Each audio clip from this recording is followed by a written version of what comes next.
Hi movie lovers ఎలా ఉన్నారు? Present అందరూ మాట్లాడుతున్న టాపిక్ ఎన్టీఆర్ దేవరా. దేవరా గురించి మాట్లాడడానికి చాలా రీజన్స్ ఉన్నాయి. చాలా మందిలో ఉన్న డౌట్ ఏంటంటే దేవరా సినిమా రాజమౌళి ఆర్ఆర్ఆర్ తర్వాత రాబోతుంది. నార్మల్గా రాజమౌళి ఫిల్మ్ తర్వాత ఏ సినిమా తీసినా అది ఫ్లాప్ అవుతుంది, ఇది అందరికీ తెలుసు. అయితే దేవరా హిట్ అవుతుందా? ఇది మాత్రమే కాదు, ఎన్టీఆర్కి ఉన్న క్రేజ్కి 1000 కోట్లు కొట్టగలడా?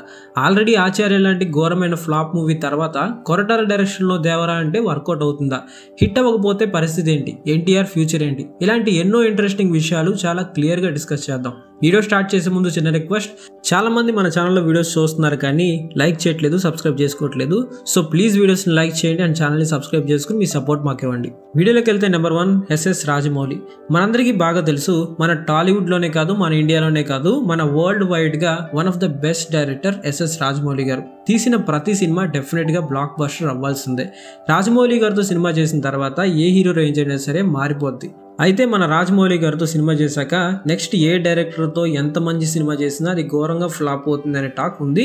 దీంట్లో కూడా నిజం ఉంది. రామ్ చరణ్కి మగధీర తర్వాత ఆరెంజ్ లాంటి మంచి మూవీ పడ్డా కూడా అది ఫ్లాప్ అయింది. ప్రభాస్ అండ్ రాజమౌళి కాంబోలో వచ్చిన ఛత్రపతి లాంటి బ్లాక్ బస్టర్ తర్వాత వచ్చిన పౌర్ణమి నెగిటివ్ టాక్ని సొంతం చేసుకుంది. ఇది మాత్రమే కాదు, తర్వాత వచ్చిన యోగి సినిమా కూడా ఫ్లాప్ అయింది. మన మాస్ మహారాజా రవితేజ అండ్ రాజమౌళి కాంబోలో వచ్చిన విక్రమార్కుడు మూవీ బ్లాక్ బస్టర్ అయింది, కానీ నెక్స్ట్ వచ్చిన ఖతర్నాక్ మూవీ ఘోరంగా ఫెయిల్ అయింది. ఇది మాత్రమే కాదు, రీసెంట్ టైమ్స్లో రాజమౌళి అండ్ రామ్ చరణ్ అండ్ ఎన్టీఆర్ కాంబోలో వచ్చిన ఆర్ఆర్ఆర్ మూవీ రిలీజ్ అయింది. వరల్డ్ వైడ్గా ఒక రేంజ్లో రికార్డ్స్ క్రియేట్ చేసింది. ప్రపంచం అంతా మన తెలుగు చిత్ర పరిశ్రమ వైపు చూసేలా చేసింది. అయితే రామ్ చరణ్ ఆర్ఆర్ఆర్ తర్వాత ఆచార్య మూవీతో వచ్చాడు. ఆచార్య అంటే క్రేజీ కాంబో, ఎందుకంటే star director Koratala Siva, megastar Chiranjeevi and mega poster Ram Charan కాంబోలో వచ్చింది అంటే ఆ కాంబోనే క్రేజీ కాంబో. అయినా సరే ఏమాత్రం వర్కౌట్ అవ్వలేదు. చాలామంది అయితే రికార్డ్స్ క్రియేట్ చేస్తారు అనుకున్నారు, కానీ ఘోరంగా ఫెయిల్ అయింది. ఇప్పుడు మళ్ళీ అదే Koratala Siva and young tiger NTR కాంబోలో దేవరా కూడా రాజమౌళి ఆర్ఆర్ఆర్ తర్వాత కాబట్టి దేవరా హిట్ అవుతుందనే డౌట్ అందరిలోనూ ఉంది అనడంలో ఎలాంటి సందేహం లేదు. మరి దేవరా హిట్ అవుతుందా అనేది నెక్స్ట్ పాయింట్లో తెలుసుకుందాం. నెంబర్ 2 కొరటాల శివ.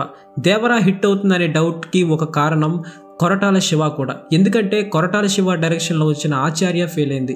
అయితే ఆడియన్స్ కొరటాల శివ నుంచి అంత ఘోరమైన సినిమాని అస్సలు ఎక్స్పెక్ట్ చేయలేదు.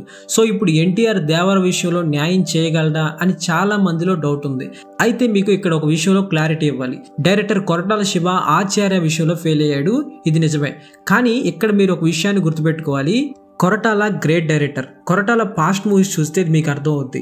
రెబల్ స్టార్కి మిర్చి, అప్పట్లో ప్రభాస్ ఫ్యాన్స్కి పండగ, ఎన్టీఆర్కి జనతా గ్యారేజ్, మహేష్ బాబుకి శ్రీమంతుడు అండ్ భరత్ అనే నేను.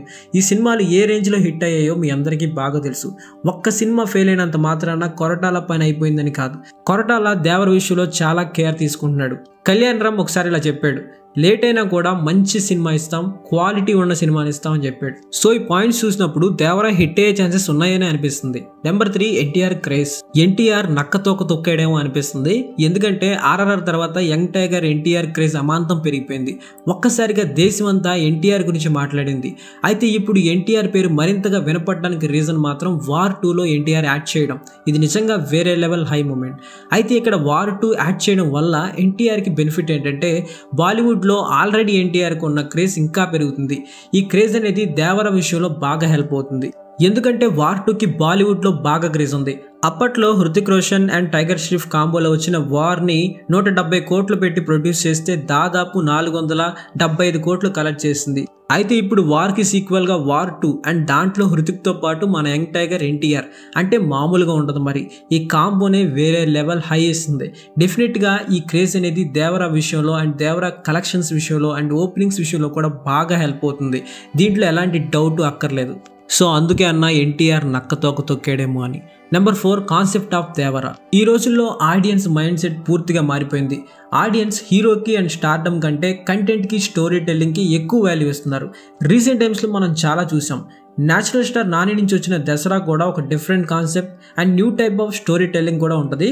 సో ఆడియన్స్ చూశారు, ఇంప్రెస్ అయ్యారు, 100 crores వచ్చాయి. ఇది మాత్రమే కాదు, రీసెంట్ టైమ్స్లో టిల్లు స్క్వేర్ అనే మూవీ చూస్తే ఎలాంటి స్టార్డమ్ ఉన్న హీరో కానీ, ఎలాంటి పెద్ద స్టార్ కాస్ట్ కానీ దానిలో లేదు.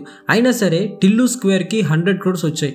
దీనికి కారణం ఒకటే, కంటెంట్తో ఇంప్రెస్ చేశారు. ఇప్పుడు ఎన్టీఆర్ దేవరా మూవీ కూడా ఒక different genre and new type of story అని అనిపిస్తుంది. ఎన్టీఆర్కి ఉన్న క్రేజ్కి న్యూ కాన్సెప్ట్తో వస్తున్న దేవర కొంచెం బాగున్నా సరే న్యూ రికార్డ్స్ క్రియేట్ చేయడం ఖాయం. Number 5 star cast. Devara pan Indian movie కాబట్టి ఇండియా వైడ్ రిలీజ్ అవుతుంది. దేవర స్టార్ కాస్ట్ని గమనిస్తే జాన్వీ కపూర్ అండ్ సైఫ్ అలీ ఖాన్ ఇద్దరు బాలీవుడ్లో ఫేమ్ ఉన్న యాక్టర్స్. అండ్ దేవర సినిమాతో సౌత్ ఇండియన్ సినిమా ఇండస్ట్రీలోకి అడుగు పెడుతున్నారు. పర్టికులర్గా దేవర సినిమాలో ఈ బాలీవుడ్ స్టార్స్ ఉండటం వల్ల బాలీవుడ్లో దేవరకి క్రేజ్ పెరుగుతుంది. సో కలెక్షన్స్ విషయంలో కూడా ఇది బాగా హెల్ప్ అవుతుంది. ఫైనల్లీ నేను చెప్పేది ఏంటంటే దేవర మూవీకి మైనస్ పాయింట్స్ కంటే ప్లస్ పాయింట్స్ ఎక్కువ ఉన్నాయి. ఫ్లాప్ అవడకంటే హిట్ అవడకే ఛాన్సెస్ ఎక్కువ ఉన్నాయి. చూడాలి ఎన్టీఆర్ అండ్ కొరటాల కలిసి రాజమౌళి తర్వాత ఫిల్మ్ హిట్ కొట్టి న్యూ రికార్డ్స్ క్రియేట్ చేస్తారో లేదో. నా విషయం అయితే క్రియేట్ చేయాలనే. And thanks for watching. Love you all.